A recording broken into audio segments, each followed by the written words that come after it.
বন্ধুরা, বর্ধমান বিশ্ববিদ্যালয়ের second semester general বিভাগের হিস্টোরি সাবজেক্টের আপনাদের 2024 সালের এক্সটার্নাল এক্সামিনেশনের জন্য অর্থাৎ ফাইনাল পরীক্ষার জন্য 10 নম্বরের যে 4টি প্রশ্ন থাকে আপনাদেরকে 2টো প্রশ্ন লিখতে হয়।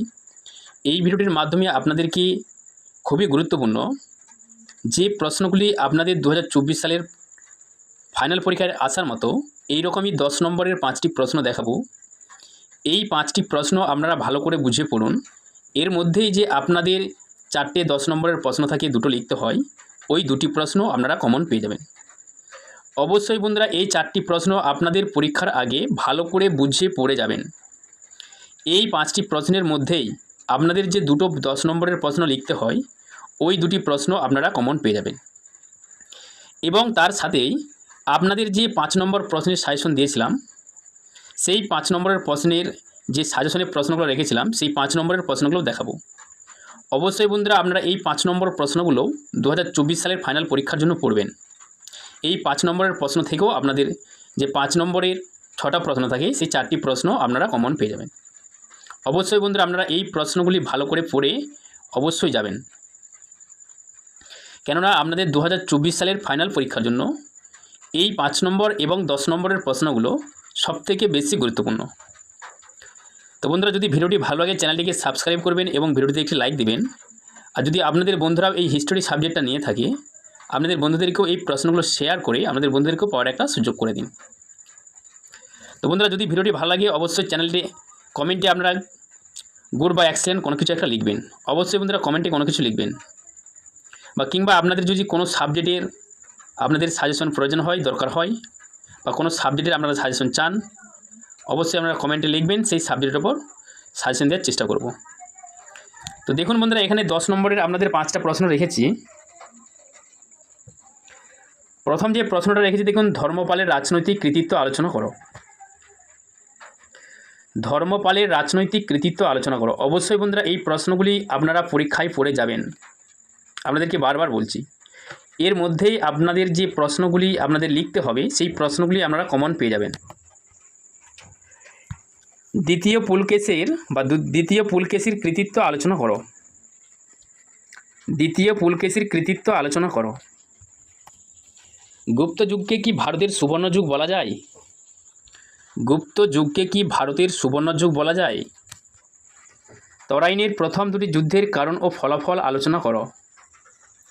তরাইনের প্রথম 2টি যুদ্ধের কারণ ও ফলাফল আলোচনা করো। চল স্বায়ত্তশাসন ব্যবস্থার প্রধান বৈশিষ্ট্যগুলি আলোচনা করো। এই প্রশ্নটি বন্ধুরা আপনাদের বারবার পরীক্ষায় এসেছে। এই চল স্বায়ত্তশাসন ব্যবস্থার প্রধান বৈশিষ্ট্যগুলি আলোচনা করো। এই প্রশ্নটি আপনাদের 2019 সালের প্রিভিয়াস ইয়ারের কোশ্চেন পেপারে এসেছে, 2022 সালে এসেছে। এই প্রশ্নটি বারবার রিপিট এসেছে। অবশ্যই বন্ধুরা এই প্রশ্নটি পড়বেন। এগুলি হচ্ছে আপনাদের 5 নম্বরের প্রশ্ন। দেখুন, রাজেন্দ্র চলের সামুদ্রিক কার্যাবলীর নাতিদীর্ঘ বিবরণ দাও। রাজেন্দ্র চলের সামুদ্রিক কার্যাবলীর নাতিদীর্ঘ বিবরণ দাও। হর্ষবর্ধনকে সকল উত্তর পদনাম বলাটা কতটা যুক্তিসঙ্গত? বলছে হর্ষবর্ধনকে সকল উত্তর পদনাম বলাটা কতটা যুক্তিসঙ্গত? পল্লবদের মন্দির স্থাপত্য সম্পর্কে তুমি কি জানো? পল্লবদের মন্দির স্থাপত্য সম্পর্কে তুমি কি জানো? গুপ্ত শাসন ব্যবস্থার প্রধান বৈশিষ্ট্যগুলি বিশ্লেষণ করো। গুপ্ত শাসন ব্যবস্থার যে প্রধান বৈশিষ্ট্যগুলি রয়েছে, সেই বৈশিষ্ট্যগুলো নিয়ে আপনাদেরকে আলোচনা করতে হবে। গুপ্ত অধীনে গিল্ড ব্যবস্থার কিভাবে অগ্রগতি ঘটে? গুপ্ত অধীনে গিল্ড ব্যবস্থার কিভাবে অগ্রগতি ঘটে?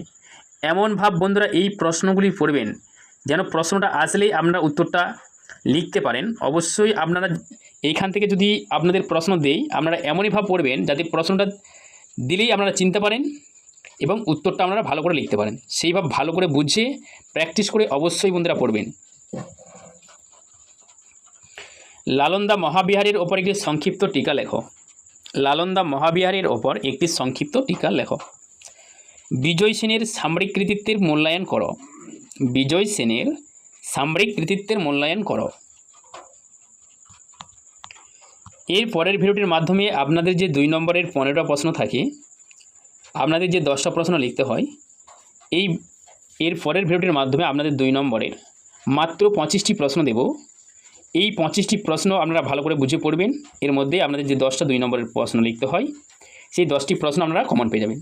তার আগে বন্ধুরা আপনাদের এই যে 10 নম্বর এবং 5 নম্বরের প্রশ্নের সাজেশন দিলাম, এই যে প্রশ্নগুলো আপনাদেরকে দেখালাম, এই প্রশ্নগুলিকে আপনাদের ভালো করে বুঝিয়ে পড়তে হবে। এমন ভাব আপনাদেরকে পড়তে হবে যেন এইখান থেকে প্রশ্ন আসলেই, কিংবা এইখান থেকে যদি আপনাদের 2 নম্বরের প্রশ্ন আসে, এই 5 নম্বর এবং 10 নম্বরের প্রশ্ন থেকে যদি আপনাদের 2 নম্বরের প্রশ্ন আসে, আপনারা যেন ওই 2 নম্বরের প্রশ্নটাও লিখতে পারেন, সেই ভাব ভালো করে বুঝিয়ে পড়বেন।